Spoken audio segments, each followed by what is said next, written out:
मंजिल उन्हीं को मिलती है जिनके दिलों में हौसला होता है। हौसलों से कुछ नहीं होता, बस मेहनत को जारी रखना होता। तो है फ्रेंड, मैं भी पीएससी टीआरई 4 का प्रिपरेशन करती हूँ। आप सबको तो पता ही है कि इस एग्जाम को 2 हिस्सों में डिवाइड कर दिया गया है, प्री और मेंस के हिस्सों में। तो फिलहाल हम लोगों का प्री का प्रिपरेशन करना। तो चलिए शुरू करते हैं मेरे पूरे दिन का स्टडी रूटीन में बच्चों के साथ और घर को मैनेज करके कैसे पढ़ाई करती हूँ। सुबह के 5 बज गए थे और मैं जग गई थी। आधे घंटे में मैं फ्रेश हुई और अपने आप को बहुत अच्छे से सेट किया और पढ़ाई के लिए बैठ गई। पहले स्लॉट में, फर्स्ट स्लॉट में मैं 1 घंटे की पढ़ाई की। उसके बाद मैंने ब्रेक लिया चाय के लिए। मैं चाय पी ही रही थी कि मेरी बेटी जग गई। उसके बाद मैंने उसे अच्छे से उठाया, बहुत प्यार से जगाया। वो जग ही नहीं, मतलब वो जग तो गई थी लेकिन वो बिस्तर से उठना नहीं चाह रही थी। उसका कहना है कि तुम भी मेरे साथ सो जाओ, इसलिए मैंने उसे बहला फुसला कर उठाकर बाहर लेके गई। उसके मुंह दिलाई, फिर मैंने उसे खजूर दिया कि खजूर खा के पानी पी लो, उसके बाद फिर चाय मिलेगा। तो उसने फिर गुड गर्ल की तरह खजूर खा के आराम से पानी पी और फिर से आराम से चाय पिए।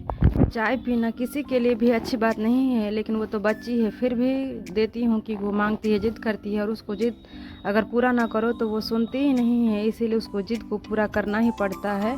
इसलिए सुबह सुबह उसका चाय होना ही चाहिए। इसके बाद मैं अपनी पढ़ाई का दूसरा स्लॉट शुरू किया। इस बार मैंने लगभग 1.5 घंटे की पढ़ाई की, पूरा आराम के साथ। पढ़ाई के बीच मैंने एक चीज महसूस की है, समय कितना कम क्यों ना हो, अगर हम अपना समय थोड़ा थोड़ा करके इस्तेमाल सही तरीके से तो दिन के अंत तक अच्छी पढ़ाई हो जाती। दूसरे स्लॉट के पढ़ाई के बाद मैंने नाश्ता किया। नाश्ता करने के बाद मैं फिर से पढ़ने के लिए बैठ गई। अपने तीसरे स्लॉट में इस बार भी मैंने करीब 1.5 घंटे की पढ़ाई की। लगातार पढ़ने के बाद अब मुझे थोड़ी नींद आने लगी, इसलिए मैंने खुद को जबरदस्ती पढ़ाने के बजाय थोड़ी देर आराम करने का फैसला किया और मैं सो गई।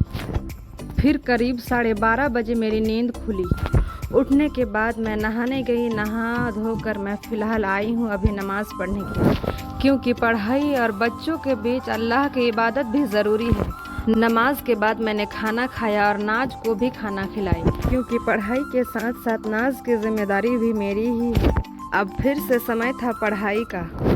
करीब 2 बजे मैंने चौथे स्टडी स्लॉट में बैठ गई हूँ, जिसमें देखिए आर्यन और नाज भी मेरे साथ पढ़ाई करने बैठ गया है, क्योंकि उन लोगों को भी पढ़ाई करना है। मैं उन दोनों को भी थोड़ा थोड़ा करके समझा कर पढ़ा भी रही थी और खुद भी पढ़ रही थी। जब आर्यन को पता चला कि वो वीडियो शूट हो रहा है तो उसका कहना है कि वीडियो में हम आना चाहिए, अच्छे से आना चाहिए। इसलिए दोनों में बहस भी हो गई कि नहीं हम सामने आएंगे, नहीं हम सामने आएंगे। इस तरह मैंने 1 घंटे की पढ़ाई की। उसके बाद ईशा की आजान हो गई। उसके बाद मैंने नमाज़ पढ़ी। नमाज़ पढ़ने के बाद नाज को और आर्यन को पढ़ने भेजी। फिर मैंने अपने 5वें स्लॉट में बैठ गई और इस बार करीब लगातार 2 घंटे की पढ़ाई की, क्योंकि मुझे परेशान और डिस्टर्ब करने के लिए कोई नहीं था। सच बताऊं तो दिन में कई ऐसे मौके आते हैं जब ऐसा लगता है कि आज सिर्फ इतना ही पढ़ लेते हैं, लेकिन फिर खुद को ही याद दिलाती हूँ कि जिस एग्ज़ाम की तैयारी कर रही हूँ उसके लिए मुझे रोज़ थोड़ा थोड़ा करके आगे बढ़ना है। मैं पूरे दिन के आखिरी स्टडी स्लॉट में बैठ गई हूँ रात के समय, जिसमें मैंने 2 घंटे की पढ़ाई की। इसके बाद मैंने ईशा की नमाज पढ़ी और खाना खा के सोने चली गई। तो ये था मेरे पूरे दिन का स्टडी रूटीन।